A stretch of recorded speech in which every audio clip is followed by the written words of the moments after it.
in the hotspot. Mm. Is that some sign of the apocalypse or something? It should be. Yeah, I think that was what Damien the Omen's birthday or something like that, or March 23rd. All right, let's mute that. Get this on Twitter. That out. This and hello there. Welcome to the Hawkeye Hotspot podcast here on hawkfanatic.com. As Scott and I were coming in, Scott Doctorman from The Athletic, Rob Howe, 3:23:23 at 9:14 a.m. Central Time. Scott, 3:23:23. Yeah, we should have woke up at 3:23 and started it, right? Podcast at 3:23 in the morning. Yeah. I think I'll pass on that one. Maybe the 3:23 in the afternoon I would maybe do, but yeah. It's also an indication that this month is kind of flying by. A lot of stuff happening, as we talked about before we started recording, and we're going to get to a lot of stuff today on the podcast. We'll start with women's basketball, some activity in the transfer portal for the Iowa men. Iowa men's basketball, wrestling season wrapped up, and then of course we'll spend a lot of time on Iowa football as well. Spring football kicked off. Practices kicked off yesterday, Wednesday, March the 22nd. Pro day was this week, so a lot on the bone here. We're going to get to as much as we can, as quickly as we can. If you have any questions in the YouTube chat room, throw them out there. We'll try to get to what we can, but we're going to start with women's basketball. Scott, we were both there on Sunday.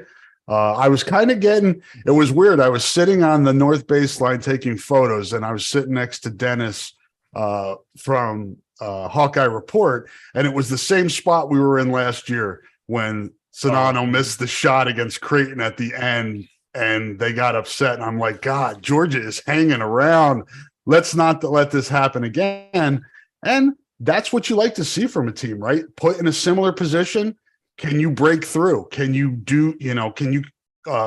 compete better than you did the previous time you were in that position?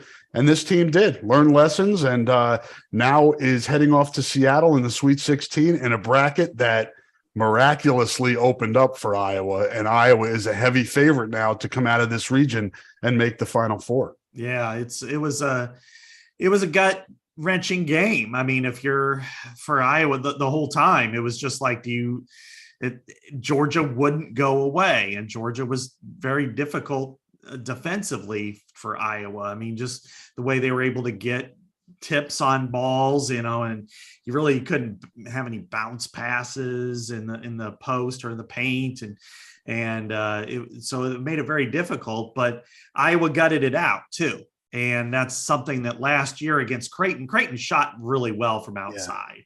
Yeah. And Iowa's defense wasn't real good that day. It was better against Georgia. And it just, you talk about manufacturing victory. That's what Caitlyn Clark did, throughout. 31 out of the final 33 points, or 33 out of the last 35 points. I mean, just a remarkable effort by the best player in the country and the best player on the floor. So I could stand an argument with Katie Abrahamson Henderson, who thought Diamond Battles was. And, the proof is Diamond Battles had 21 points and 1 assist, and Caitlyn Clark had 22 points and 12 assists. So I think I would go with Caitlyn Clark as the winner that day. Yes. And I get it. I get that, the coach is standing up for her player, and she's good too. I was impressed with her. I was impressed with that Georgia team. I thought they had a lot of fight. They were in a hostile environment. I mean, that was, you and I have been through witnessed a lot of competitions in Carver Hawkeye Arena over the last quarter century, and that was right there. I mean, I'm not good at saying this was the loudest, and this was, because I've heard Penn State Iowa wrestling. There have been some really loud men's basketball games in there and women's basketball games. Just suffice it to say that Georgia was in a very hostile environment, which is a different dynamic in the women's tournament, and continued to fight back. There were times in that game where Georgia could have folded, and it didn't. And then conversely with that, or in addition to that, the Iowa women are then put in a position, man, this team's not going away. We're the favorite. We've got to win this. That's a lot of pressure too.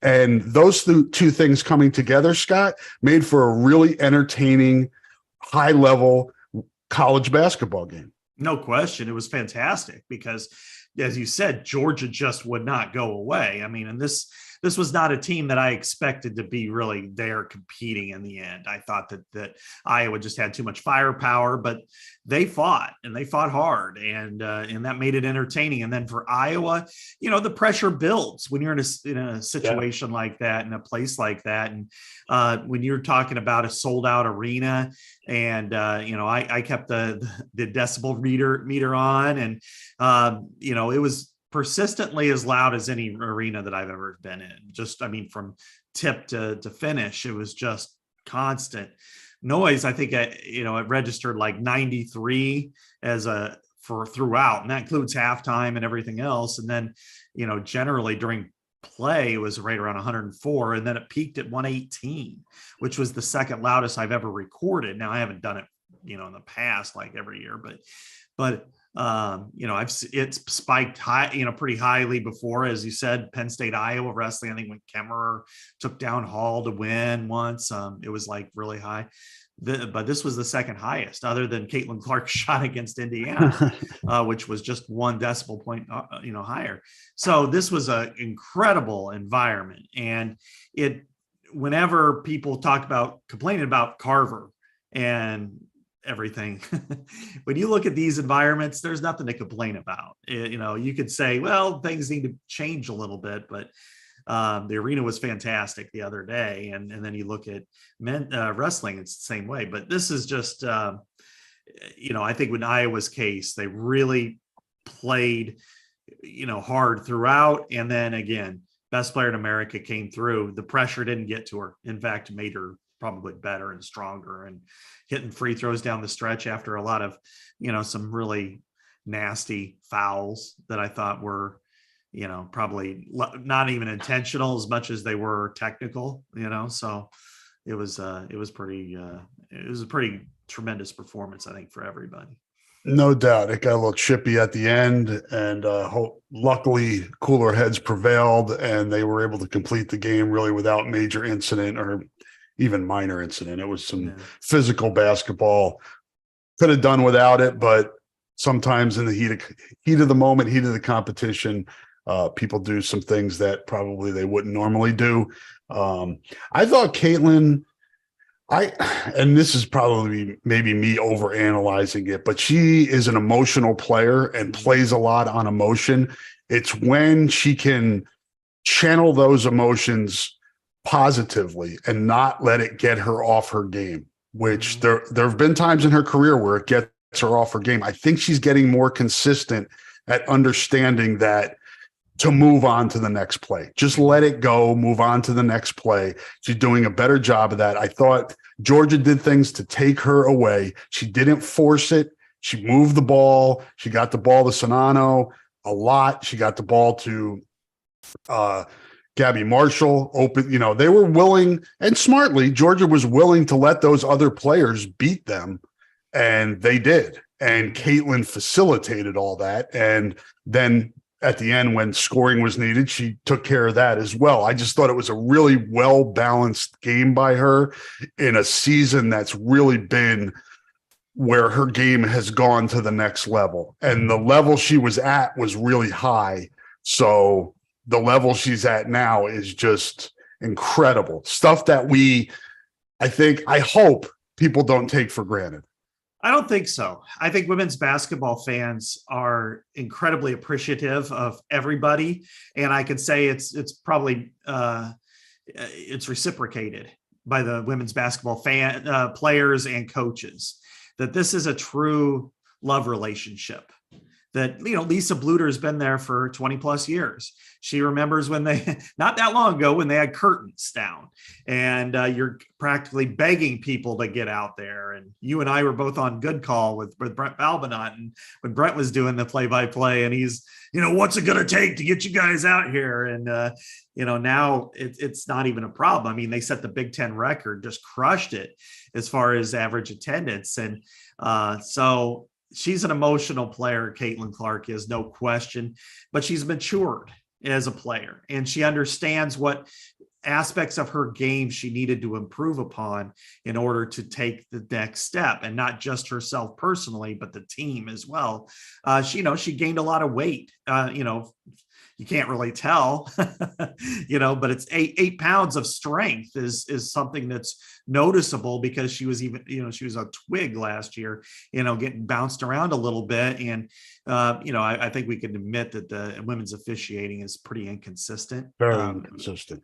Especially when you're talking about, physical play in the post. At least it's weird. Every time I see a women's game, I'm thinking, man, men's game isn't that bad when it comes to officiating. Yeah. But to be able to engineer victory late, to be able to the drive down the lane and the shot that they were up 2 at that point and to put them up by 4, I thought was just, after the Indiana shot was probably as big of any basket that she's had this year. And then, to be able to hit those free throws, and I thought it was well timed, and tip my cap to her that when, Georgia twice has the intentional fouls, and, and then to go like this, and to the crowd, play to the crowd. She does that better than any athlete I've seen here. Maybe a wrestler or two kind of did a nice job of that, but, it really, again, this relationship between the women's program and the women's basketball base is special. It's unique, and it's something that we haven't seen before.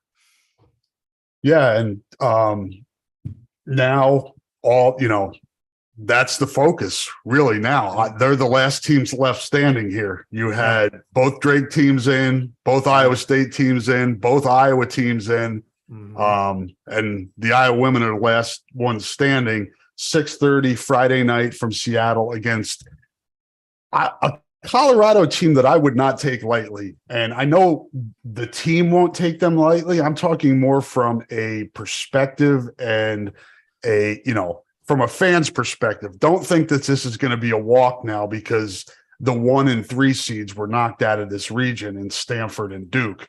The teams that beat them are good. And that's why they are where they are.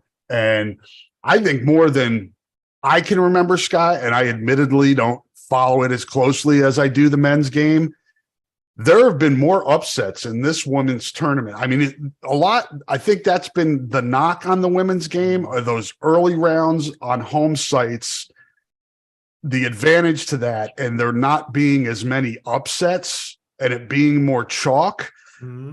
This year doesn't seem as much like that. There seem to be more upsets. 2 number 1 teams going out for the first before the Sweet 16 for the first time, I think, in 25 years.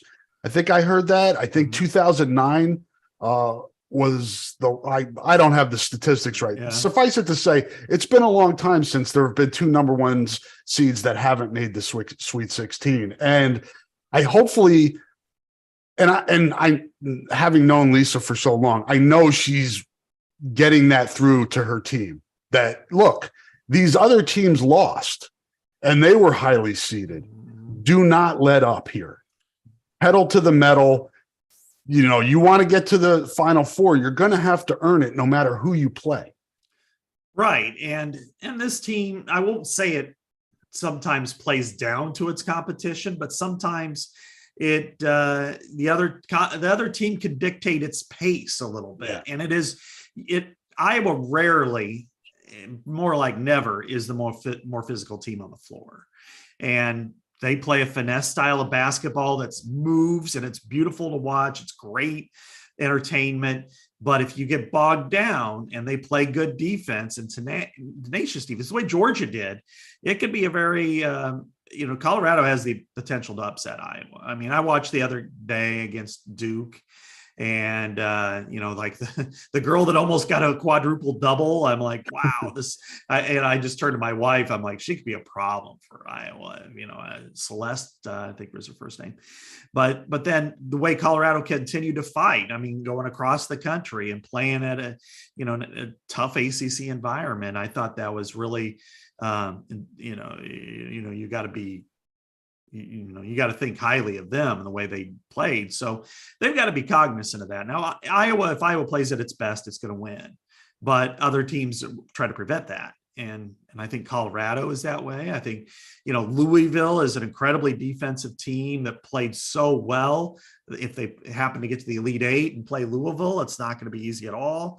Ole Miss, same way. I mean, to be able to knock out Stanford on Stanford's floor is amazing. And then, I even watched Miami upset Indiana. And so I think it's great that the women's game is having more parity. I don't know that includes South Carolina, but I think it does everybody else. Yeah. Because before it was just serious chalk until at least the Sweet 16, as you said. And often it was like tiered, where you'd have like 2 or 3 teams you had like UConn a lot of times. Then you had 2 or 3 teams that were okay, that were in legitimately Final Four teams. And then you had a block of about 10 teams. And sometimes Iowa got in it, but most of the time they didn't. And then you just kind of had everybody else. And I think this year, that there are a lot of really good teams capable of advancing. Yeah, Louisville has a good recent history too. They've had a lot of success in the last decade or so. And so that's a good program. Ole Miss, as you said, you win at Stanford, that you don't really need to say much more than that. They're very capable. They're very good defensively. That's the thing, I think, with Louisville or Ole Miss, Scott, if Iowa were to get by Colorado, both really, really good defensive teams. And that kind of contrast to Iowa, as you talked about. Iowa wants that free-flowing, get up and down the court, finesse, really high skill level on offense. And then we get back to a point you made earlier. Yeah. Inconsistent officiating. What type of officiating do we get in that game? Are they going to let them muck it up? Are they going to let them clutch and grab and stop the freedom of movement? Those are things to keep an eye on too here in this Sweet 16. Sure. And no question. And, if they allow that physical style and don't call it, or if they allow Caitlyn Clark to get hit going into the lane, it's going to be a grind, and it's hard to win those games all the time. They did the other day, and they might be able to again, but when you're not comfortable in that style, it can frustrate you. We see it with the men's basketball team all the time when that happens. So they're going to have to find ways to engineer victory and maintain their composure while doing it. And, a lot of it's going to come down to consistency. I think, I almost expect, Zanano to be perfect in the post. She gets the ball, she doesn't take a dribble, she moves, and she missed a couple of shots that way that were makeable, easily makeable. Now she still had 20 points and 9 rebounds, but still, there's a couple of shots there you probably would have wanted to make when it was available, and I think that's going to be part of it. I mean, how do they defend the 3? Because Iowa's so proficient and reliant upon shooting from 3 with not only Gabby Marshall and Caitlyn Clark, but McKenna Warnock. Now, I'll also say that Iowa was severely shorthanded. Without Hannah Stolke and Molly Davis for only a minute and a half or whatever. So I think that's an Iowa's advantage, that now that they have players that are back, the other team has to be cognizant of that too, because if Hannah Stolke's running down the court like a split end, and you've got Patrick Mahomes throwing her the ball, that's too easy. So I don't know. I think this team is very much capable of making the Final Four, but it's not like it should be so easy that you shouldn't worry. I mean, I think people's stomachs, the pit of their stomach will be nauseous on Friday, and if they happen to make it to Sunday. Yeah, it's so definite, right? You lose, it's over. I mean, Yeah. there's no tomorrow at this point. And you make a great point on depth.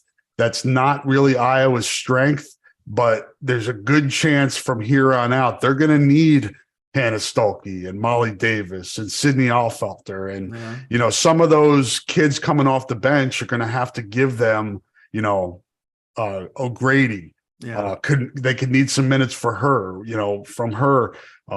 You can't just keep pounding your starters here. You're going to have to get some minutes off the quality minutes off the bench. I think those kids are capable, Scott. They've all had, Stuelke. You just hopefully she doesn't have to go to the foul line.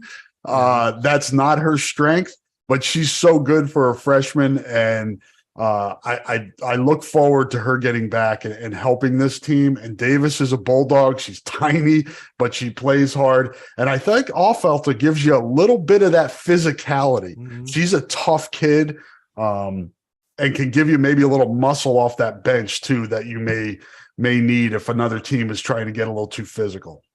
Yeah, absolutely. I think she's an important piece because she basically replaces Kate Martin. So you've got two of the same types of players playing the same role. And, and Kate Martin didn't really shoot the other day. She was, she probably would admit she didn't have her best day, 5 assists, but she also had 5 turnovers. And that's not a Kate Martin type performance. And, only scored 3 points. So I think in some ways they need more from her. But again, they didn't get anything off the bench at all. It was a rough day because not only, again, Stuelke didn't play and she was the 6th woman of the year in the Big Ten, but, Molly Davis going down at first, I thought, oh my God, that's an ACL. That's immediately, especially with women. Yeah. That really is a problem. And then, so she barely played the rest of the way. And then, Affolter didn't have one of her best games. There are times when she goes in and it's like, okay, she's, really making an impact. And other times she's just kind of an innings eater. And O'Grady does need to be a little bit more, he needs to be better when she comes in for Zanano, because you're going to have to spell her. I mean, from watching Colorado, and I think I have her name here. I forgot. They've got some good bigs and they've got some good guards. Yeah. Exactly. Quade Miller, in the post is really good. And then they also have some really good players throughout. And you got to have them if you're going to go to the Sweet 16. So it's going to be, there's going to be some free flow to this, and they're going to get bogged down at times. And we, as high scoring as they are, because their seconds per possession are, is lower than everybody else, that there sometimes are a 5 or 6 possession stretch where they don't score, or maybe it's a free throw or something.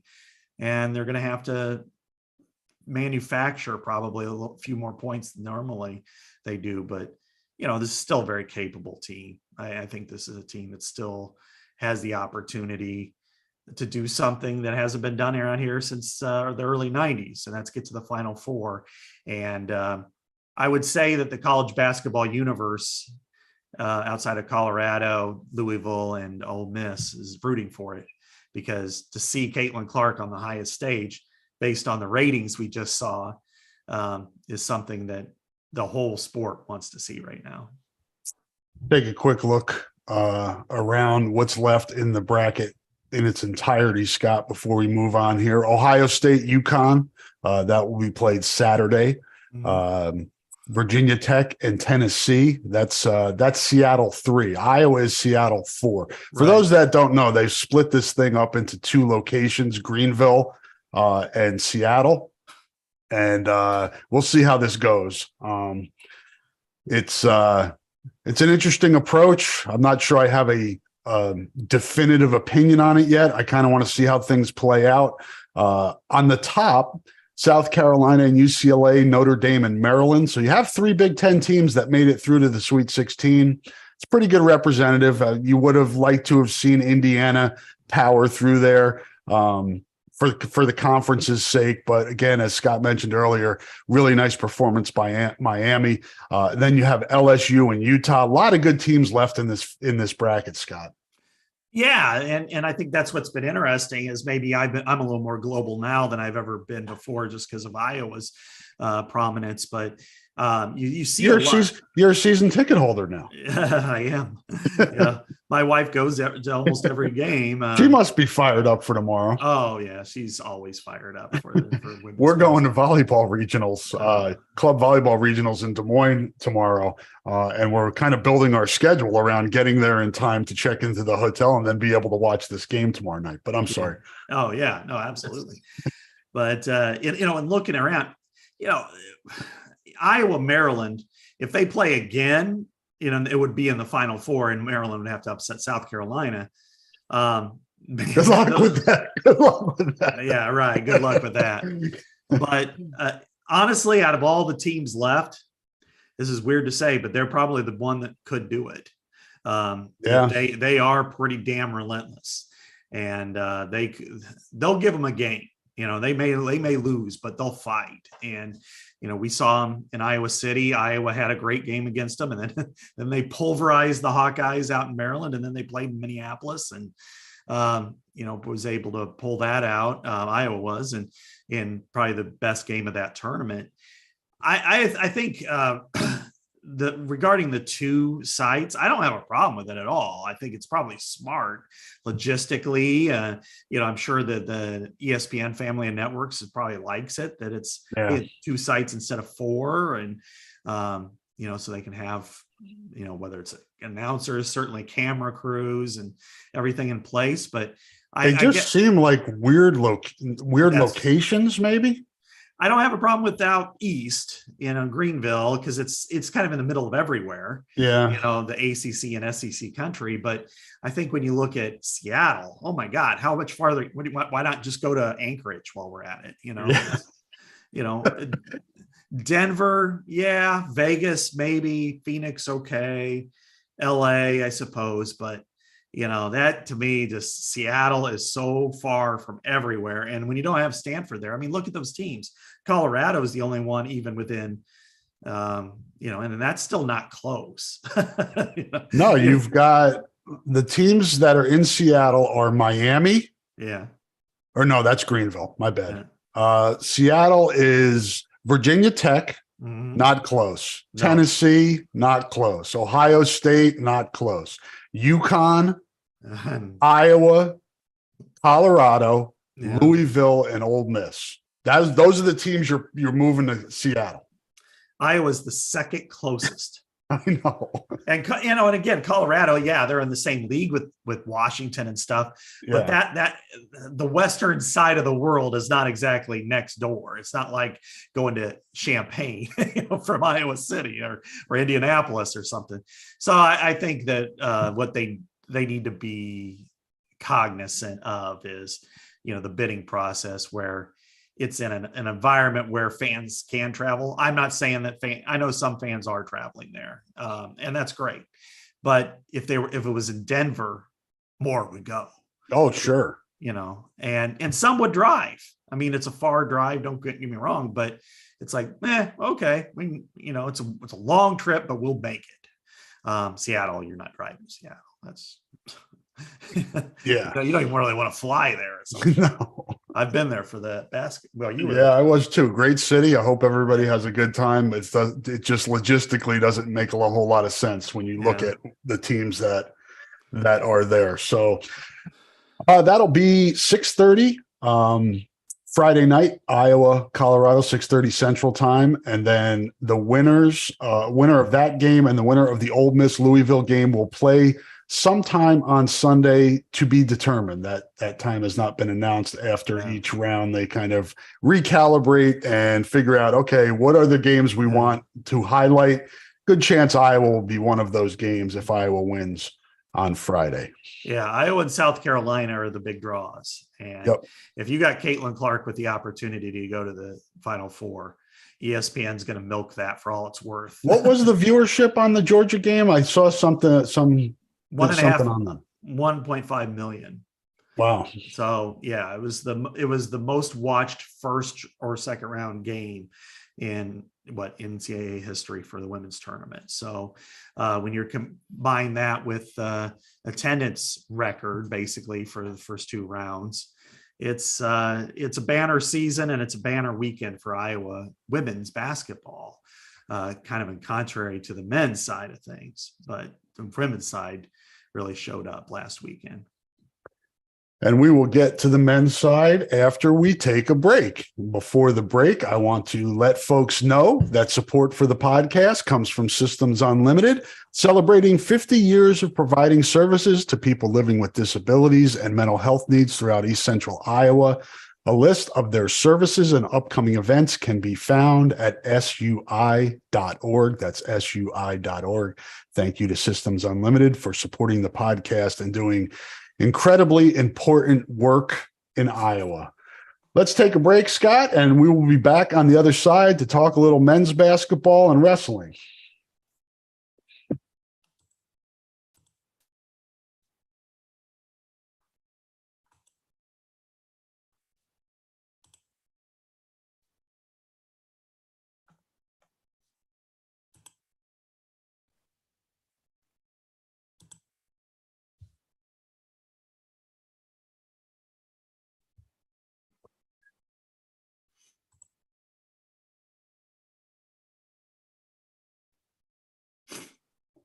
And we are back, reloaded the coffee. Thank you to our sponsors.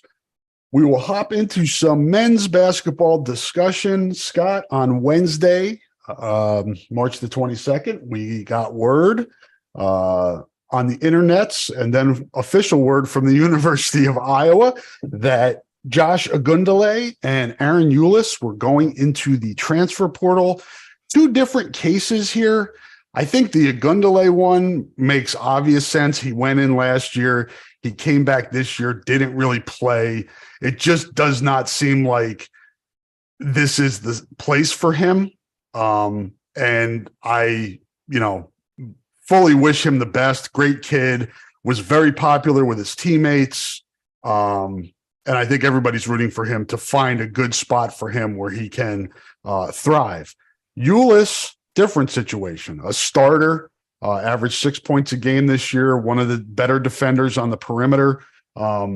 Maybe his value doesn't show up as much in the box score sometimes. I thought he took steps forward this year as a shooter. Still inconsistent at times, but improved as a shooter over earlier in his career.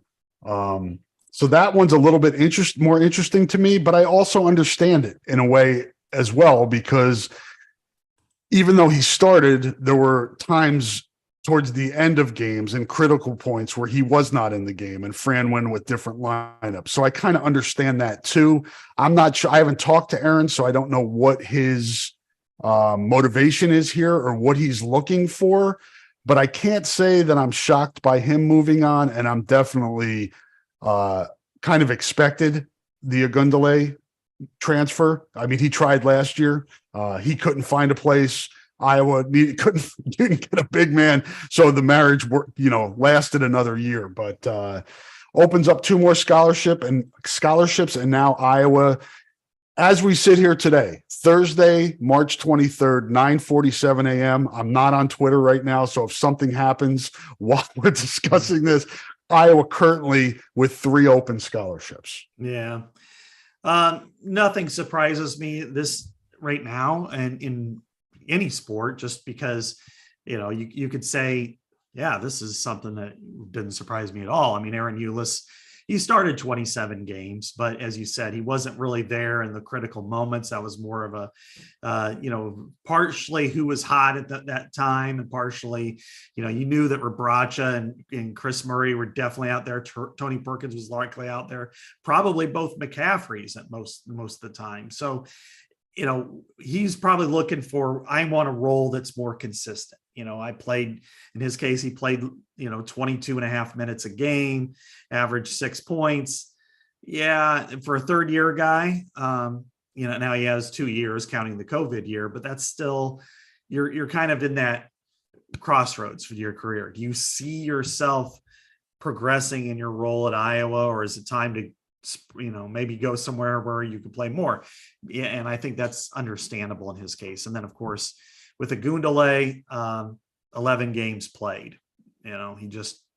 He had a second chance with Iowa, went to the portal. Iowa couldn't find anybody. It's like, all right, you want to just come back, I suppose. But he was hurt part of the year.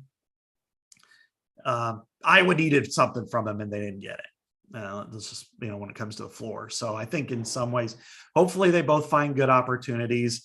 Aaron Euless, I mean, I could see another high major team, looking to him as being a guard. I think, whether it's we saw it with Joe Toussaint. Yeah, right. I mean, he didn't start, but he was an important piece for West Virginia this year. Right. And they went to the tournament, and he could do the same type of thing, whether it's Big East or ACC or, even Big Ten, if it's, like a Penn State or something, depending on what happens now with Shrewsbury going to Notre Dame. But, I think a Gundele will probably have to go down a level or two. Yeah. I don't think he's even quite good enough for like maybe the Valley, but, or the Horizon League or something like that, or even a slightly lower league to be able to play. But overall, not unexpected. I think you expect some departures these days with the open transfer policy. And now Iowa, it could end up being addition by subtraction, because now you have scholarships to play with, and you have the opportunity in the portal to go out and get impact players that, could impact your team right away, because they're going to need it now with losing, Murray and Rebrachev and Connor McCaffrey. I mean, those are arguably your three most important players anyway. Yeah, no doubt. And obviously leaves a hole at point guard. Desante Bowen, had moments this year, but was really inconsistent, which isn't, out of the ordinary for a freshman point guard in the Big Ten. His development is going to be key, where, what he's able to do this offseason in preparation for next season, what he takes out of his lessons from this season. You've got Brock Harding coming in. Fran seems okay playing Tony Perkins at the point a little bit, or at least letting him handle the ball. So be interesting to see what happens there at the point guard spot. Again, as you said, that's a position that can be addressed in the transfer portal. I'm sure, Aaron Euless is in the transfer portal. I'm sure there are other point guards in there that might fit what Fran likes to do. And the question now is, what can Iowa do in the transfer portal? What resources does Iowa have in the transfer portal?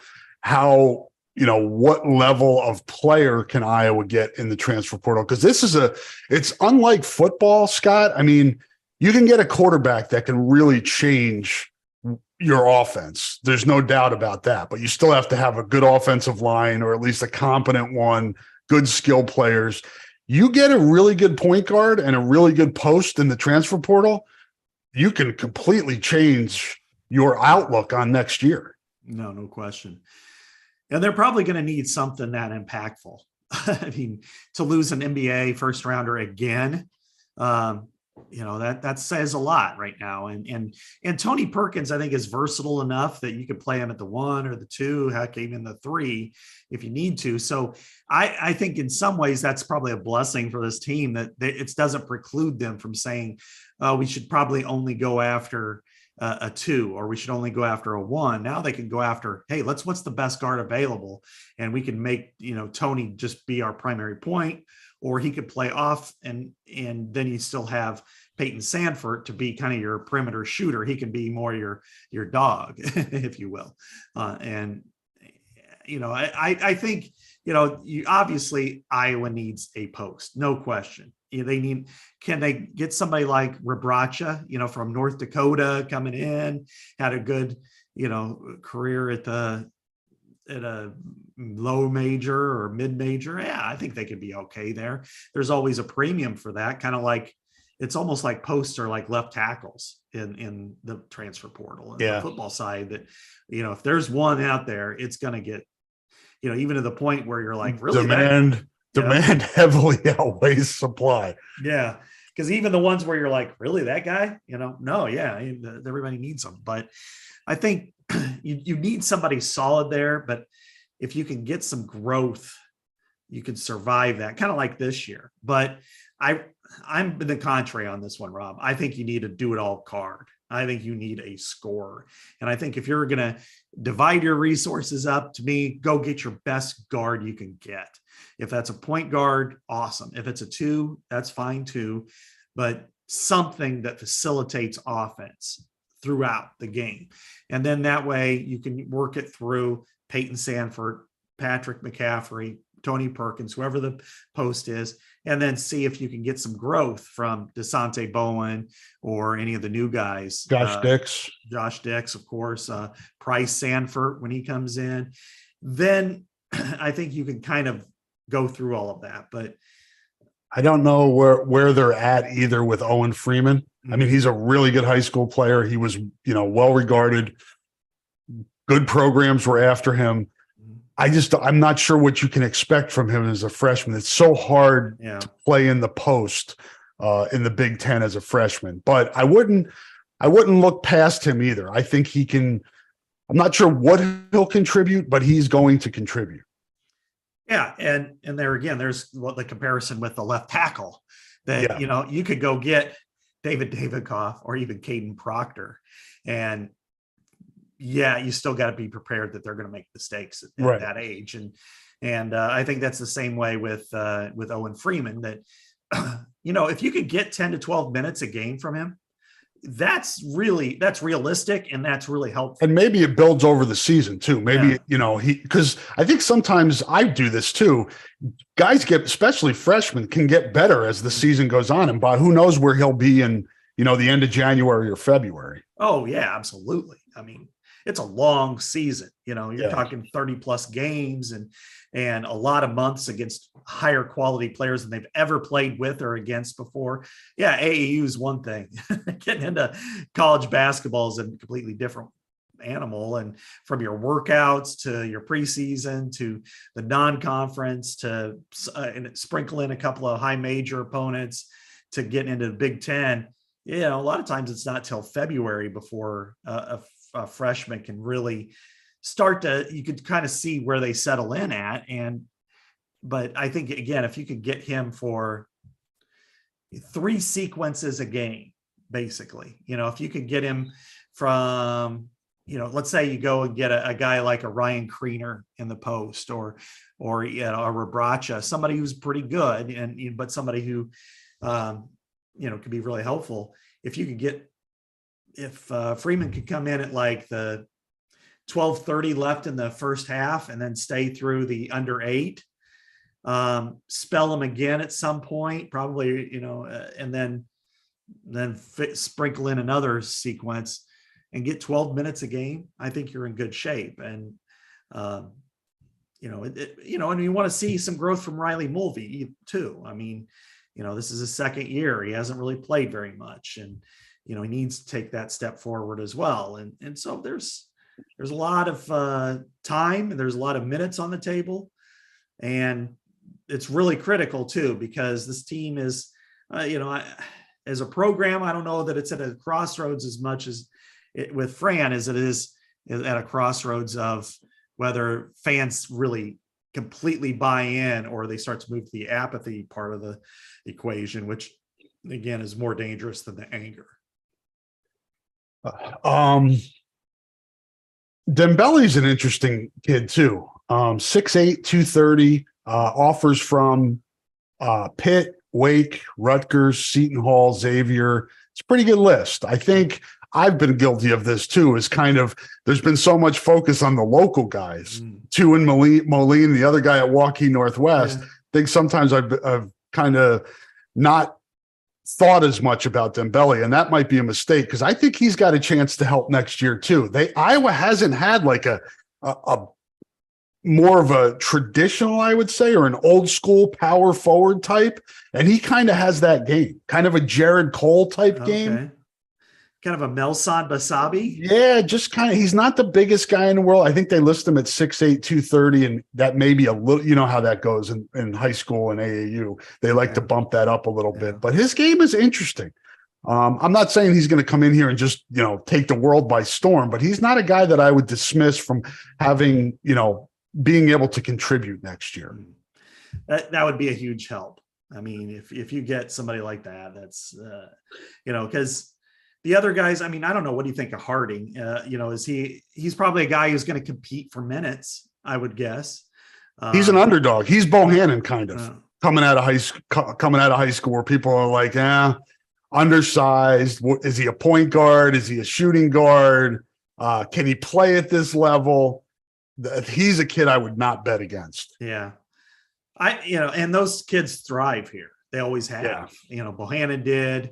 I would say Bryce Cartwright was in that ballpark. JUCO kid, late, came here, and then in Big Ten play, he was the leader in assists per game, one of his years, and so more than the entitled kids that I haven't really had that as much. Yeah. So I know you could figure him into the plan to see some time, and but again, I think you do need two frontline guys out of the portal, no question. You need two veterans, two guys who can, you feel like could be in all conference type players, one of the three levels. And that's if I was to equate what Iowa kind of needs is a post, probably like a Ryan Kriener or Philip Rebracha, because you're just not going to get Luka Garza. And then a guard, you just need to get the best freaking guard you can get. Just it's a 1-2, doesn't matter. You just need it, because it's going to be it's a relentless league. It wasn't a very good league. It was an average league this year, but other teams are going to improve too. And you could lose your positioning in this league very, very quickly if you have even one off year.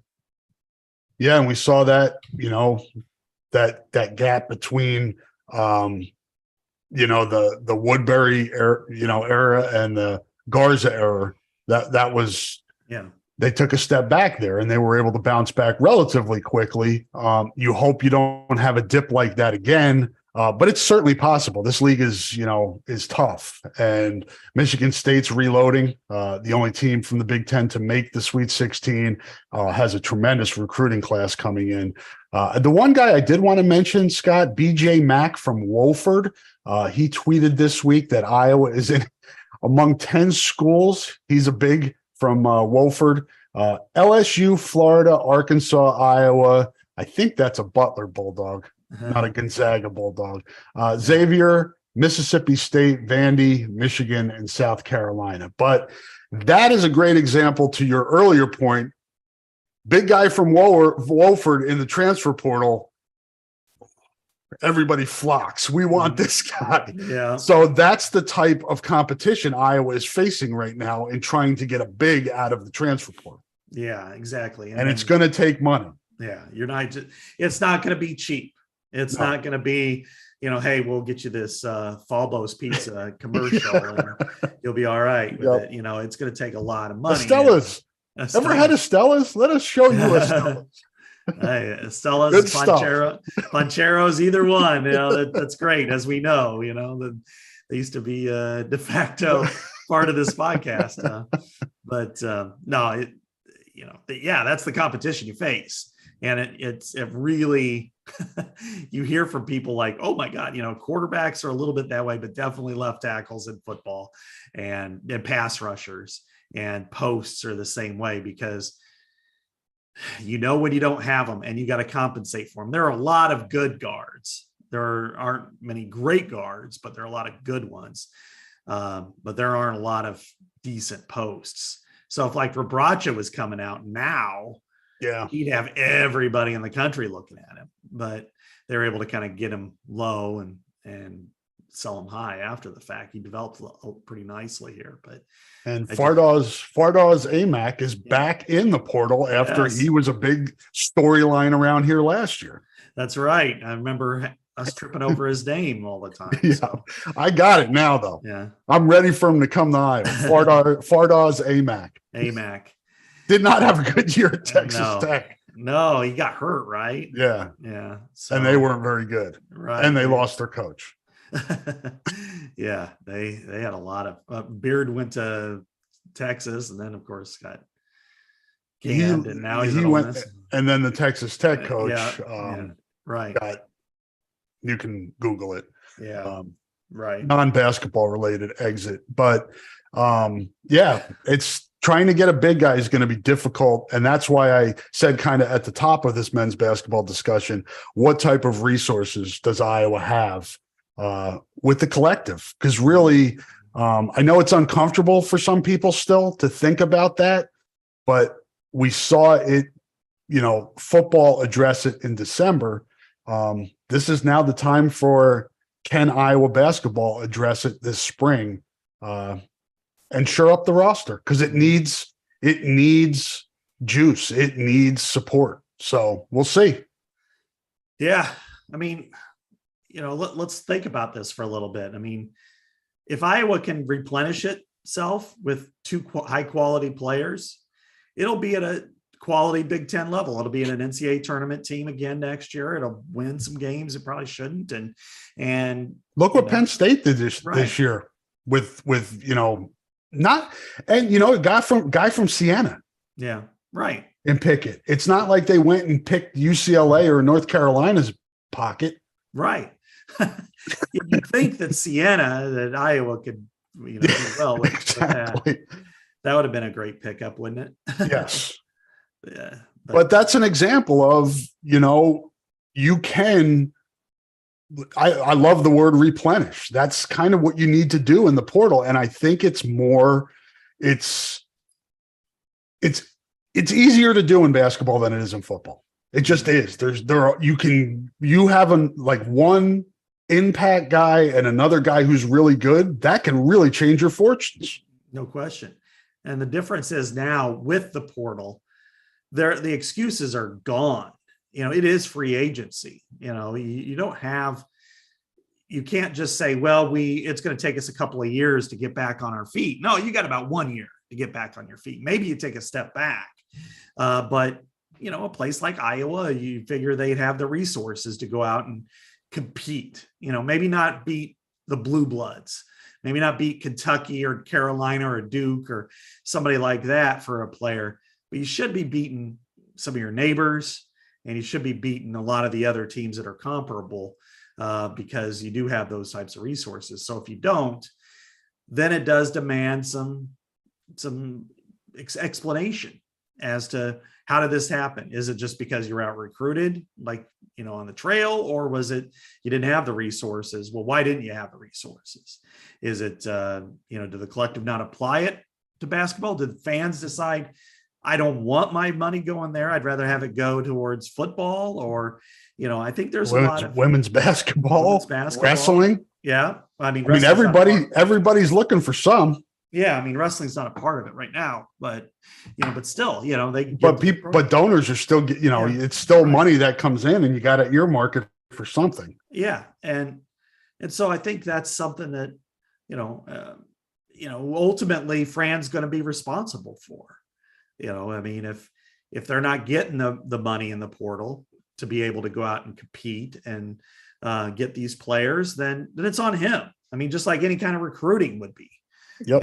And it's like, well, why didn't you get that money? And you could say, well, it's football, whatever. No, that doesn't matter. Doesn't matter at Michigan, doesn't matter, and football is a much higher priority there, or Ohio State or whatever. So Wisconsin, so I think overall, this is a really important offseason because, I went through this last week after the loss, and, 97 schools have a more recent Sweet 16 appearance than Iowa. And out of the 76 Power 6 teams, counting the Big East along with the other Power I think that's 5. fair. Big East is power in basketball. Right.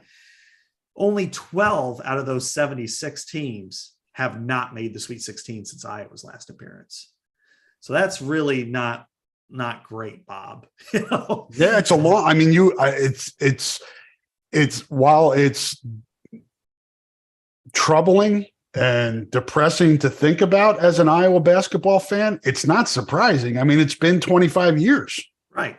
We're going to celebrate that anniversary next year. Yeah. And the thing is, it's been since 1989, and 88 was the last one before that. Yeah. So only 5 out of those 76 Power 6 teams have fewer Sweet 16 appearances since 1989 than Iowa.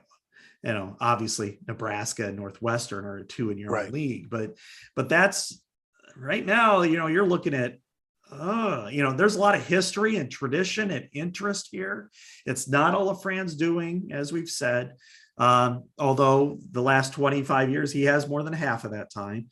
Yep. Tom Davis owns that too. He walked into the best situation in Iowa history. Fran walked into the worst. But I think overall, you've got to look at this and say, this needs to be addressed because, fair or unfair, everybody judges you on March. It's a bottom line world, Scott. And, we can look at this and say, well, the roster's not good enough because there's not enough NIL money. Yeah. That's, but then as a coach, you got to make a decision. If I'm not getting the support, it used to be from the administration, but now it's bigger than that. Mm-hmm. Then you have to make a decision because you have to work within the parameters of the system. And no matter what those parameters are in the system, the bottom line is you have to win. Yeah. And you have to get to the Sweet 16 at some point. Exactly. And you look at some of the losses that Iowa's had and, really, and this is the thing when you get back, Fran and Tom Davis's careers are really parallel. Mm-hmm. Once you remove the first 2 years. And I think that's makes it a fair comparison because they've been there 13 years, the first 2 years. Again, Tom had the best collection of athletes. Fran had the worst. But for the last 11 years, they are very similar. The one difference that really tips it, though, in Tom's favor over Fran's is that, then there were 7 other first-round appearances, and he's 7-0, and he got to 1 Sweet 16. Fran, has gotten, 4 wins? 4 wins, is it? Or 3? That sounds right. Maybe, 4. Davidson, Temple, Cincinnati, Grand Canyon, right? Okay, so it's been. I think 4. That's those 4. Yeah, 4. That sounds right. Yeah, and then 5 would be since 2000 or 1999 would have been Alford and Creighton. So so he's gotten 4, but then you look at some of the losses in the first round where, you had a first 4 loss, that was to an 11. You had a, loss last year to a 12, this year to a 9 in a coin flip game. You've got to, the opportunities were there to get through, and they didn't get through. And so you've got to kind of question your style a little bit. And I don't expect that to change, but, frankly, the last 5 years, they've led the Big Ten in scoring every year, which has been exciting basketball. And it's so much better than watching like Wisconsin basketball or Iowa football's offense. But on defense, they've been 13th or worse 6 out of the last 7 years. So that's something that they really need to focus on as well is, okay, how do you get better there? And so, is it offense? Is it kind of like the air raid in football where you just focus so much on that you put your defense at such a disadvantage? It's hard to win against great competition and postseasons and whatever. I think part of it is too. I mean, Fran has done a good job, and I think that is something that you can be encouraged about in the transfer portal. He does a good job of designing his offense for whichever, like if it's Garza or it's Keegan or it's Peter Jock, or it's not an offense that's just, very rigid about a position. He's very flexible in that way, but there has to be some more dedication to the defensive end, even if that costs you a little bit on offense. Because you look back, and we've talked about this, Scott, that Woodbury team was a good defensive team, but went through just painful scoring droughts. If you remember some of the scoring droughts, so there has to be a middle ground, so to speak, that can get this program to break through. That's kind of how I view. I talked about this on the mailbag the other day. That's kind of how I view this. This is the time of year where you analyze your program and say, what can we do better? to me, that's it. Finding that medium. Mm-hmm. And it's going to take some honest evaluation, and analysis by yourself. You're going to have to do it as a coach. Now, I don't know what the process is like with Fran. I do know in football that they do take a lot of it into account, and they do, I won't say revamp, but they do tweak quite a bit in the off season. Basketball's, more free flowing. So it's not like you can just whole scale, hey, you're going to pass here and run there, but it's just, how much of it is going to be, we're going to have to curtail some of our opportunities here to ensure that we protect ourselves a little bit more, which is, the strategic part of it, like what football deals with sometimes it's like, hey, we got to slow down the tempo, right, to ensure our defense isn't out on the field. And likewise in basketball, it's like, we got to slow down the tempo to make sure that we're not getting crushed in the half court on defense and, running so much. And so, and it's nice when they use the press. You may not get the turnover, but at least you're taking time off the shot clock and you're not having to play defense so long in that half court. Exactly. And so, those are things you need to ask yourself now that you hit the portal.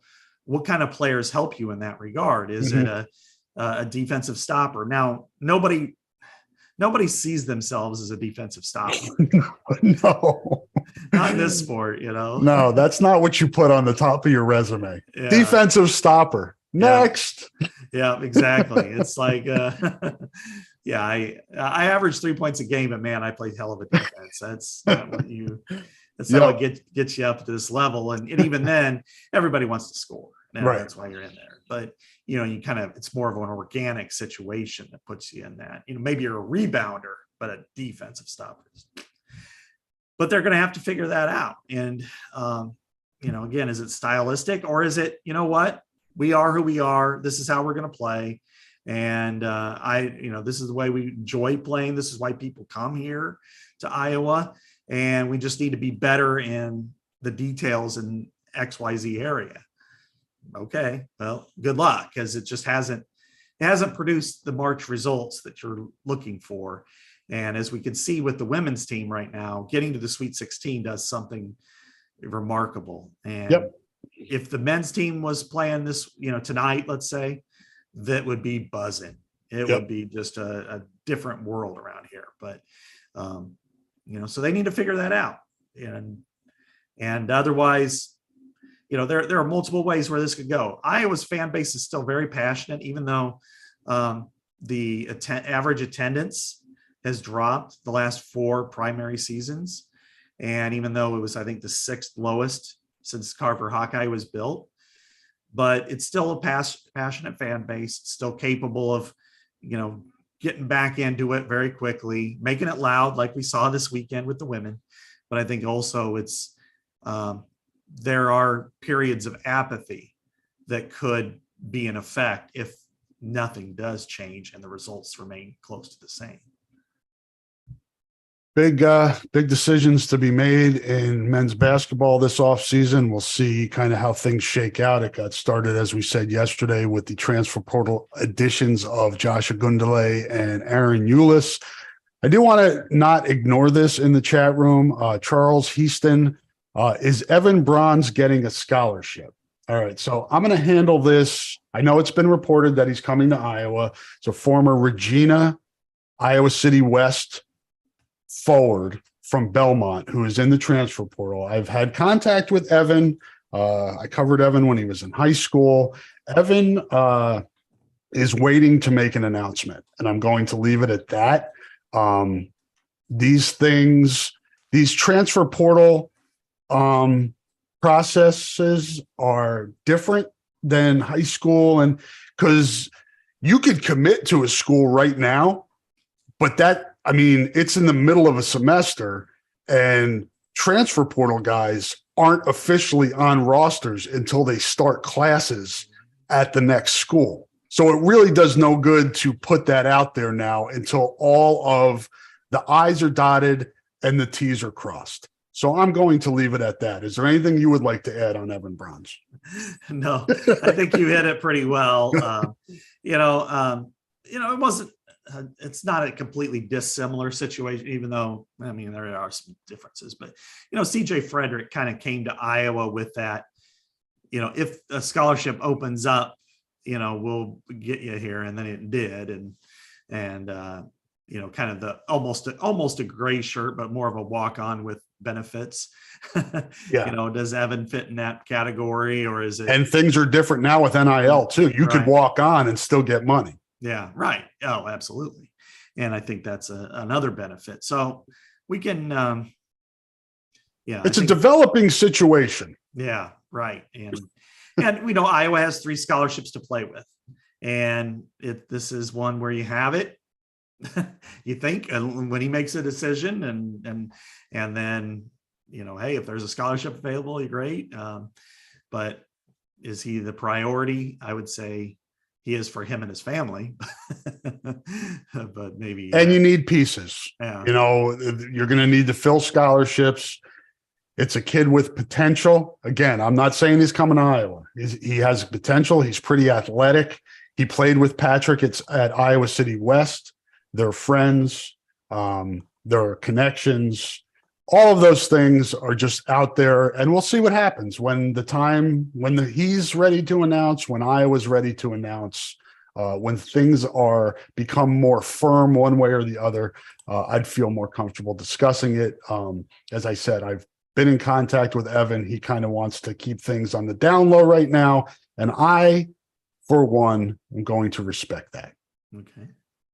So let's finish up with a little wrestling before we take our next break and get to football. We're not going to spend a lot of time on wrestling. We'll talk more in the off season about wrestling, because obviously it's another program going through transition, losing some key members of the team, bringing some back. So as every offseason in college athletics, there's comings and goings. The goings, obviously this one is Spencer Lee, and we thought we'd be sitting here talking about the history that Spencer made. And it's just another example, and I'm not laughing at him. And I watched it with my son, Alex. We were on the couch watching it, and stunned. That was kind of the reaction. It lingered for a while too. We're like, did that really just happen? But it happens, man. There's a reason why there have only been 4 or 5 4-time national champions. Well, the kid from Cornell did it this year, right? Is he the 5th or 6th? 5th. So there's a reason why it doesn't happen very often. It's really hard to do. Yeah, it is really hard to do. And it was, that's a shock. I mean, there are moments, Rob, that we can kind of go back to as far as what are the most shocking moments in sports history, at any level. And this one is comparable at this level. I would say Lincoln McIlravy, when he lost in the mid 90s, that was one where it was like, no way, really? And then on a macro level, Mike Tyson, when he lost to Buster Douglas, which shocked me as well. And it's kind of those situations where you're not even letting your mind entertain the possibility. Yeah. That's what leads to the shock. Well, exactly. And he was so dominant. It's hard to really put into words. And I kind of had to sell it to our people. We have these, stories, breaking news stories. And there was, it happened to coincide about the same time as Purdue got beat in this 116 game. And he happened to lose, coincidentally. The yin and the yang of Purdue. To a Purdue guy. And so we had that, talk that initially they turned it down. And then one of our, primary national or international writers, I guess, was like, hey, this is the best person in this sport, potentially the biggest upset in history. I think we need to revisit this. And so I ended up writing that. And, I don't think, it leaves him with an end mark that he doesn't want, of course, but that does not diminish how good of a wrestler he was. And he was winning in that match until he kind of got caught. The best I've ever seen, Rob, the best. And I think gold medals are in his future at the Olympic Games. This was one year, one slip that will live with him the rest of his life, like it did with Dan Gable, with Larry Owens. But there is still a huge bright future ahead for Spencer Lee. And I think if you could retire a jersey in the wrestling, retire a singlet, and he would be at or near the top of the list in Iowa history. Yeah, no doubt. And I think a lot of people are making the Gable comparison that this isn't the end. It's, it's a moment that sticks with you no matter what happens and whatever you achieve. And unfortunately for Spencer, his high school career ended the same way. So, but he was able to overcome that, come to Iowa and dominate until that last match. So he knows he can do it. So now he just needs to kind of refocus and say, I put it behind me in high school and I went to college and I won 3 national championships. Now I put this behind me and I move on to the national stage and I accomplish things and I become, well-known, build up my resume as one of the greatest of all time, because that can still happen. No question.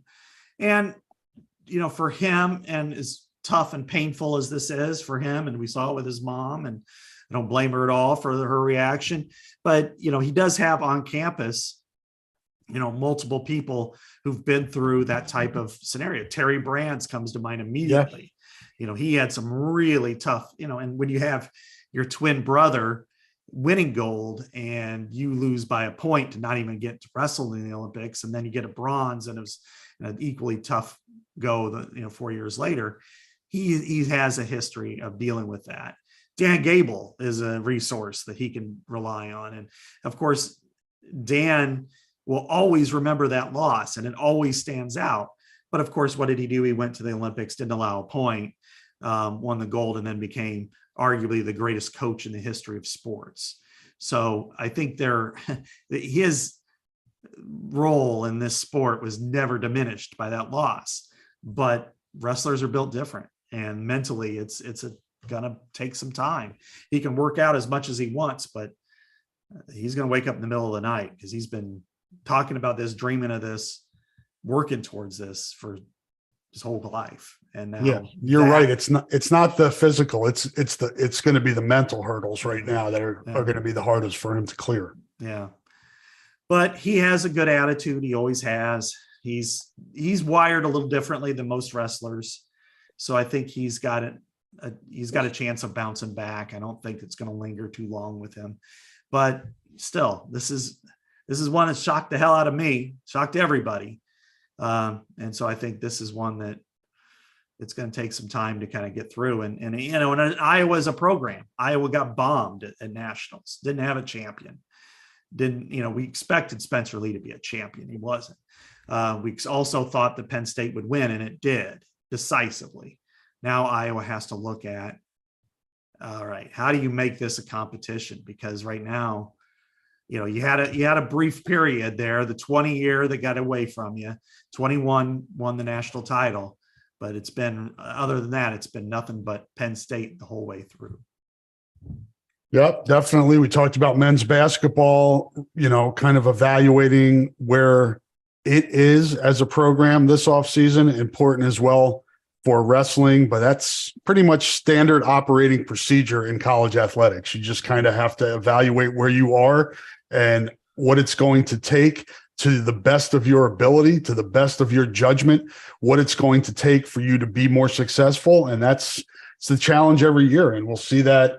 We'll see how Iowa wrestling addresses that. And we'll talk about that more, because I'm sure there will be more additions to the program this offseason, and kind of we'll get a better picture of what that team will look like heading into the 23-24 season. Let's take one last break here, and we'll get to what a lot of folks have been waiting for, and that's football discussion. But let's hear from a few more of our sponsors. Scott and I will be back on the other side. Hang in there.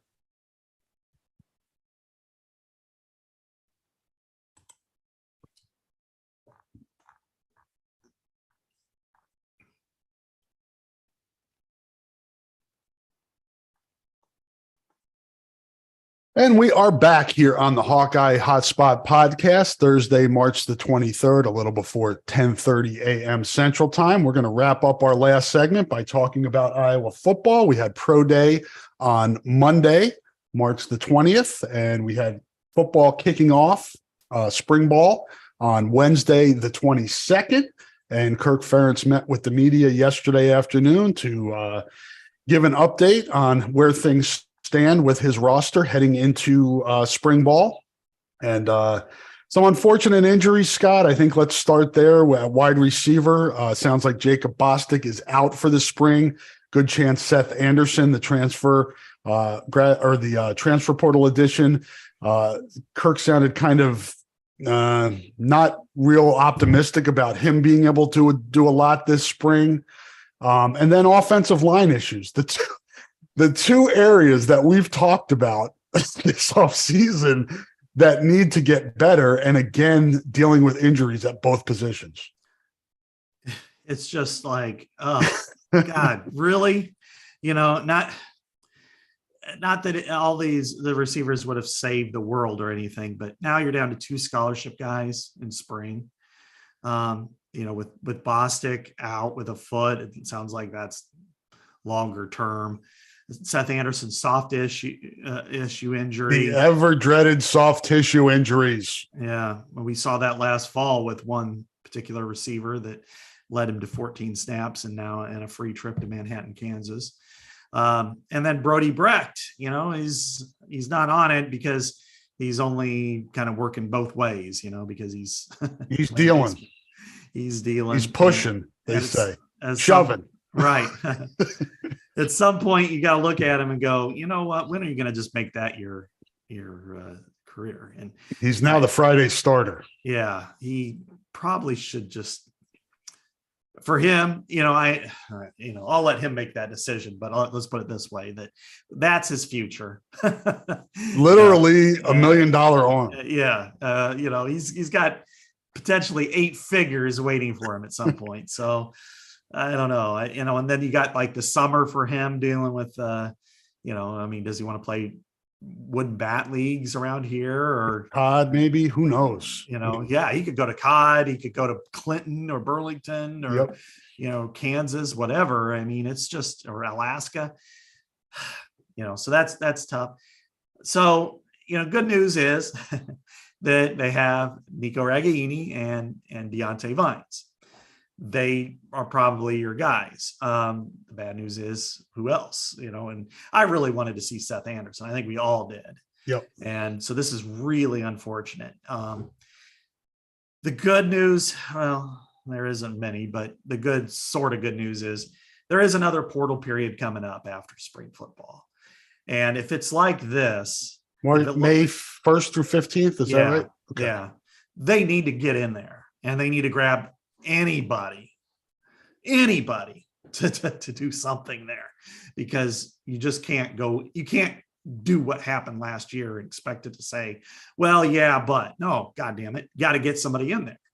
Now, they've got 3 new wide receivers coming in, Alex Moda and Dayton Howard and Jarriett Bowie, along with, you'd hope Bostic gets back at some point, and and Anderson and maybe Brecht, but you're going to need an experienced runner. If this doesn't work out, you got a quarterback, right? I don't know, Rob.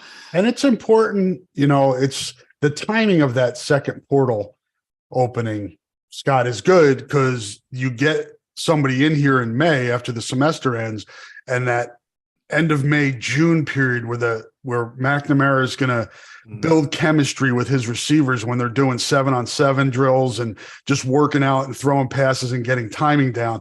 That gives me a little bit more hope because Cade's limited now too in this part of the season. So get Anderson healthy, get Bostic healthy, get somebody out of the portal, continue to build chemistry with Ragaini and Vines. I'm not ready to throw it in yet. There's still time. It's still only March. So I'm not ready to panic yet, but it's just, you're like, man, again? Yeah. Oh, exactly. It's like, come on, I wrote today that airbag is now arrow, that it's moved over to wide receiver. So, and that's part of it. Now, we've seen over the years that a few walk-ons have stepped up and become quality players, quality rotational guys. And it happens more than probably it should, but it does. Nick Easley was certainly a terrific one. And I think there's opportunity there. And there even is among some of the incoming freshmen, but you can't rely on that. To me, I think Iowa, what it needs is 4 quality scholarship receivers, and then a +1 can come from wherever. Iowa needs to be able to develop that position. Mm-hmm. And that's getting to a point where you have experience you can lean on while you're building the younger guys up to be that next group, and just it just seems like that's fallen away. They just haven't been able to sustain development at that position. Yeah. I mean, other than Brandon Smith and Amir Smith-Marset, that they have just really not had much last 5 or 6 years. Charlie Jones got away. Yeah. Tyrone Tracy didn't develop enough. Maybe he's probably should have played running back instead of receiver. And there are other circumstances, but then you lose Arlen Bruce and Keegan Johnson. Those are guys that you were building up to get, to be Amir and Brandon Smith. Exactly. And, I would say that Keegan Johnson was a real talent, and for whatever happened, it happened. He's gone. So you're stuck. And that's kind of where they are. So they've got to hope that there's some development. They're damn lucky that Nico Ragaini came back. Damn lucky.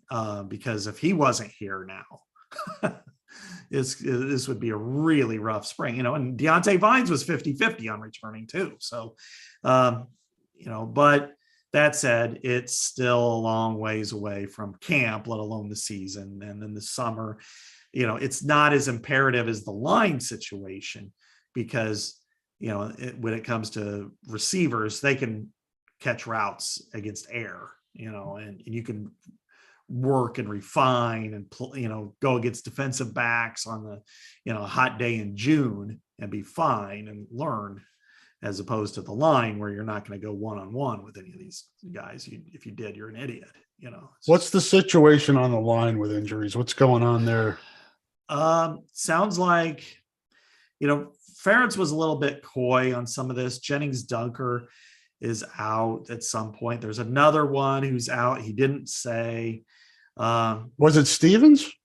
No, did he mention Stevens being injured? He didn't mention him being injured. Okay. I think, it was a starter from last year, and I don't know if it was Richmond or Colby. So he thinks Nick DeYoung's coming a long way.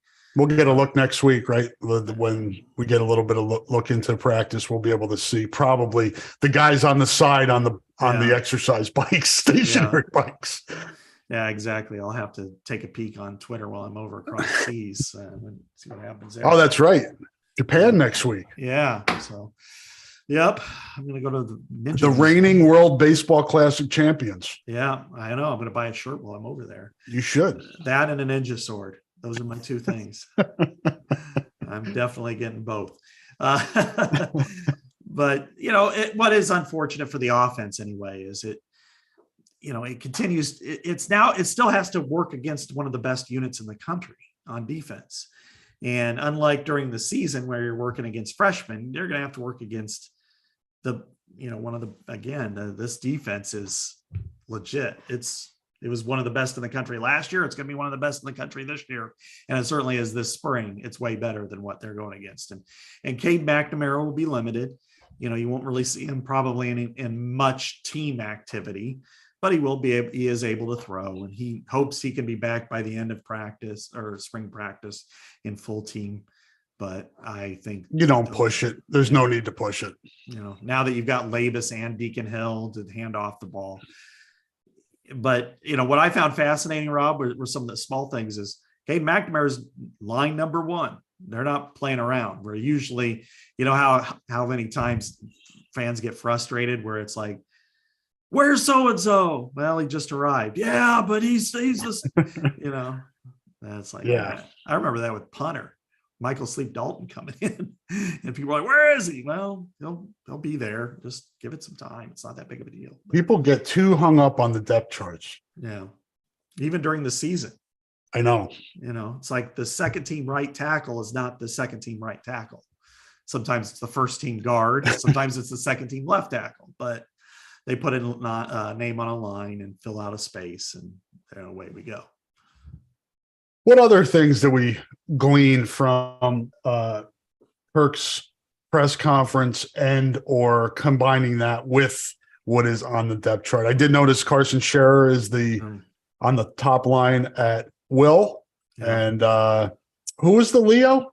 Oh, Kelby Tellender from Iowa City Liberty up in your neck of the woods. Yeah, what a great story he'll be. He's an incredible kid. Yeah. That will be a fascinating one to watch. He again, I think, is more of a line guy. I think that's Carson Shire and Nick Jackson. Is it Shire? It's Shire. Shire. Okay. I got that down. Yeah. Fardaws Amac. Yeah. What's that? Fardaws. If I can say Fardaws Amac, I can say, what is it? Shire. Carson. And it's Carson with a K, so it was misspelled. Yeah, I know. But no, really what you have to do with all the depth charts, and I always have to like rationalize it with everybody over and over. It's a starting point. Yeah, and it's their names on a list. Kirk doesn't take time to worry about it. No. And where we're looking at right now is Nick Jackson and Jay Higgins. One will be the will, one will be the middle. Shire could be the third linebacker, or Jaden Harrell could be the third linebacker, and the other one will be the Leo. They're probably not going to play as much 4-3 as they have in the past. They played about 25% of the snaps were Leo last year. I would guess it would be much less than that, except when they're in two tight end situations, because Sebastian Castro he was like a boss.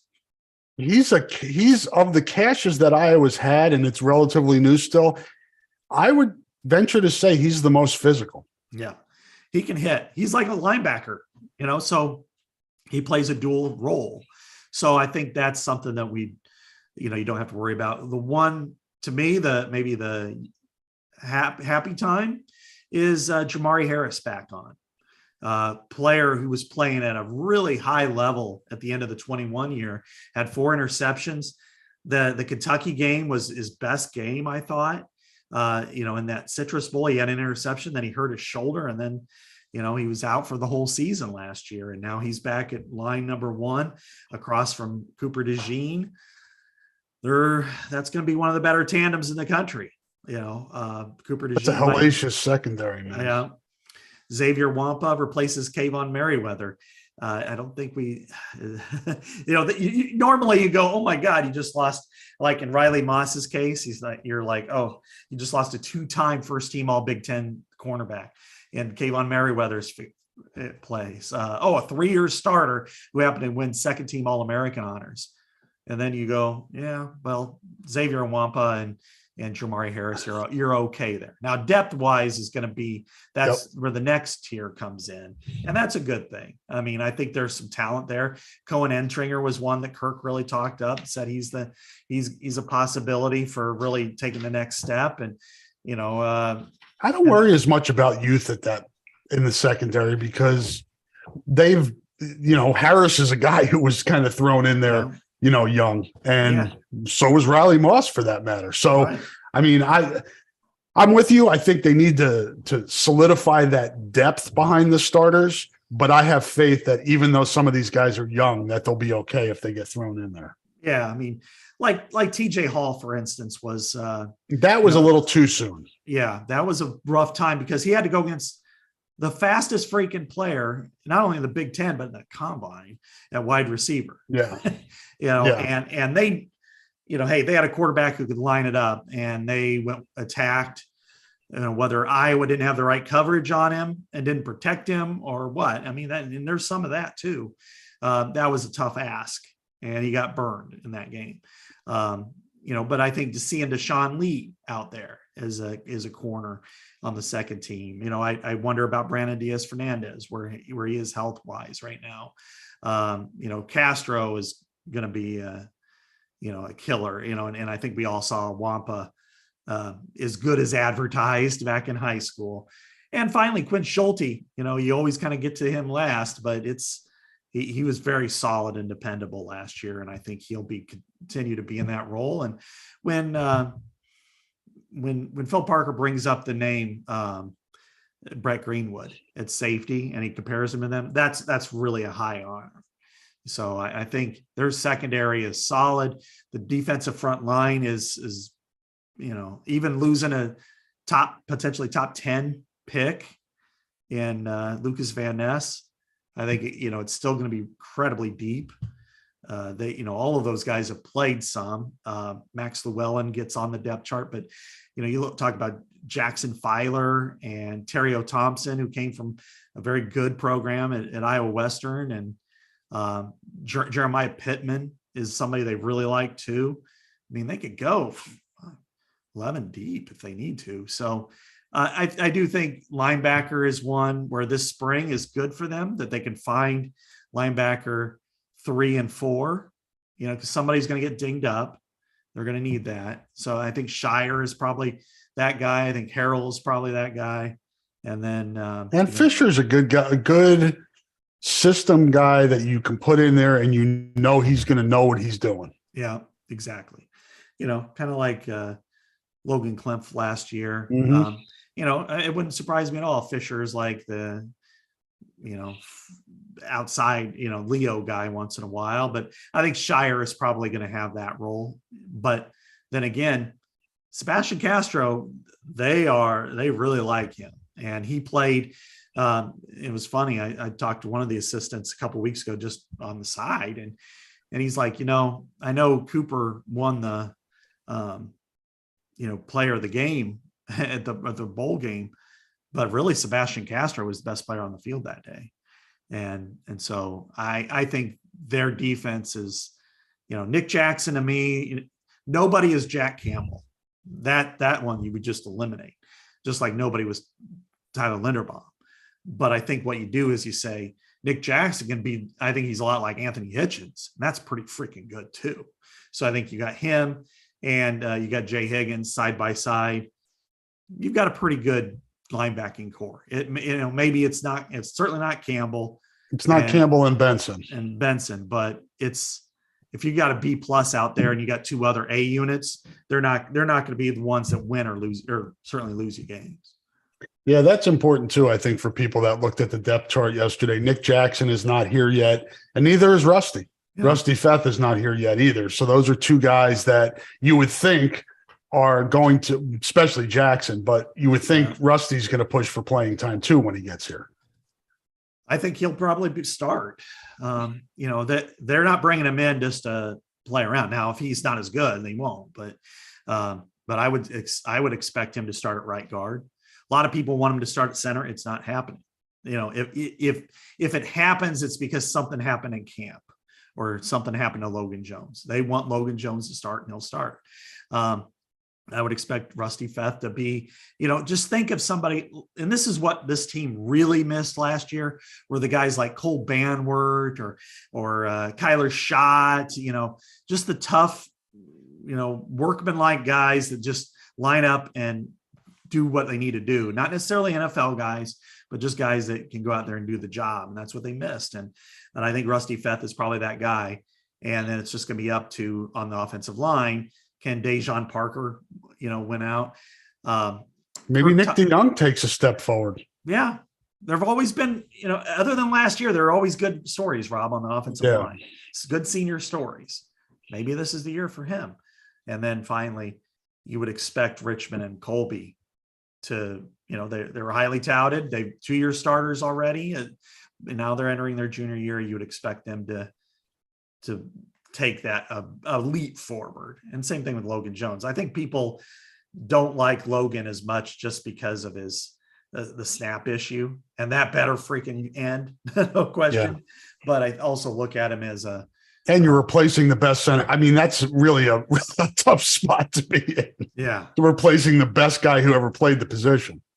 Yeah. And look, he flipped over, but he was hurt all in 2021. He had a knee injury that he hurt in spring ball, and he really didn't get back. And he played like a couple snaps late at defensive tackle. So, he's just basically flipping over the other side of the ball and trying to learn how to do this on the fly without having, sitting behind Tyler Linderbaum and learning this position for a year. And, and Myslinski would have been that guy, but then he got hurt. So I think, that let's give him some time. He's athletically, he is in a great spot. And it's just a matter of, I saw progress. He wasn't great. He wasn't even really that good, but I saw progress. And I think if, he can take that step forward. And then the good news of any of it, and there wasn't much, but Eric All is practicing 100%. And I think that's critical for this team. If you have him in a healthy Luke Lachey with an accurate quarterback like Cade McNamara and an improving offensive line, if that's the case, then I think you can mitigate some of the problems at wide receiver for a while. I was in good shape at tight end with Lachey, All, Ostrenga, the top three, and then at running back with Johnson, Williams, and Patterson. Both of those positions, I feel, knock on wood, there's not going to be injuries, but those are two stacked, for lack of a better term, positions on offense. So that's good. Yeah. I know. I think I asked that one of the last questions I asked was about running back. I'm like, can't believe we haven't waited this long, but I thought Caleb Johnson, and I imagine a year in the off season in the weight room, and he's probably looking at his video from last year. The more he goes through it, is going to go, damn, I can't believe I didn't finish harder. And things like small details that freshmen kind of ignore, but by the time he's a sophomore, junior, you're going to see the end of the run is going to be more violent for him. And I think that's going to be really impactful. And I think, Jazz Patterson, I wouldn't sleep on him being number 2 running back by the end of spring. And if he's good and you have that good 1-2 punch, you're going to want to have that. And that's not a knock on LaShawn Williams, who I think is pretty good too. But, Patterson brought a little something different to the table, and you might need that. Yeah, no doubt. Nice to have depth at both of those positions, because I know you may have heard they rely on the tight end and running backs quite a bit. Yeah, right. Off the field stuff, Scott. Not going to spend a lot of time on this. Kirk was first time he was available since the racial bias lawsuit, discrimination lawsuit was settled. He didn't really want to talk about it. They're moving on. I think I'll say this. This has kind of been my view on this since back in 2020. I'm just hoping that they have in place mechanisms to make sure that the players are being taken care of, no matter what color they are, no matter where they come from in the country, that everybody is getting a top-notch experience and being treated fairly. Mm-hmm. Hopefully the powers that be over there, the former player advisory committee is no more. That was kind of a safety net that's not there anymore. I'm just hoping that the university, the athletic department, the football program have made enough progress in this area to make sure these kids are being taken care of. To me, that is the bottom line when it comes to that. As far as Brian and Gary handling Brian's contract restructuring without any input from Kirk, pull my other leg, it plays Jingle Bells. And those were really the two off-field discussion topics. And those are my opinions on it. Yeah. I think on the former topic that there has been so much discussion that there's no way that it's a fortress anymore. That DEI is now under, a different office that investigates it. Part of the settlement required outside oversight and discussion. I don't think that's, there's always going to be issues that come up. I don't think it's going to be, because it operates like a separate fortress fiefdom than it once did. The issues will be smaller in scope and probably more individually based. And I don't know if it'll be, based on anything other than maybe somebody saying, I don't like Hank Williams Jr. Or Tupac Shakur. I guess I'm dating myself on both those references. The other side, you know what? That is not an issue that I'm sure Kirk wanted to talk about, because it has driven a wedge between the athletic director and the football staff. And, but it's one that we could argue, or we could go around in circles on whether it was warranted or not. It was certainly been mocked, and it will be, the drive for 325 that we have on the Athletic. Oh, people are going to have a ball with this in the fall. No, I know. And it's going to be like, here we are again, and then if they go to Penn State and score 12 points or something, it's like, well, what does this mean for the pace? I don't know. The meter. They're going to, there's going to be some type of graphic with a meter, the Brian O-meter. Yep. Like I said, what we kind of joked about was, you remember the old Price is Right game where they're saying like, the mountain climber. Yeah, the mountain climber, and yodeling, and all of a sudden falls off the cliff. And that's kind of what our graphic might end up being. The drive for 325, and that'll be, I'd imagine that they're going to exceed that. I think that's fair. And 2 years ago in 2020, they averaged almost 32 points a game. I don't know if I'll expect that, but I think they'll expect more than 25 points a game. So I think what you mentioned a few minutes ago about the wedge that's been between the people at Carver and people at the football facility, I think that led into, I don't think it was total impact on it, because I just don't think Kirk wanted to talk about the all off the field things yesterday, but given the opportunity to support or back his athletic director when asked about, the politicians calling for his job, he didn't do that. So again, just big picture of what's going on over on campus. That's interesting to me. Yeah, that's something the Bears watching, because, Gary put his offensive coordinator, his son, in a tough spot. This is kind of a mocked about situation that probably should have been taken care of before Kirk's press conference in February, because then they could have came out and said, this is what it is. And he didn't back his guy. And, they've been at odds a little bit over the collective, and the promotion of the collective. And they've been, odds certainly over Brian. They've dealt with the racial situation. So, there is a little bit of a wedge there. Now they have the longest working relationship in college sports between a football coach and athletic director, and the athletic director didn't even hire him to begin with. I mean, it's weird to think that, but I think Gary's tenure, I think he's like the fifth longest athletic director in the country, and Kirk predates him by 7+ years. So it bears watching, because if the politicians, if the regents or whoever start to come after Gary, the most important. And Barbara's certainly let her thoughts be known now. Yeah, right. That's there's not really many people in his corner.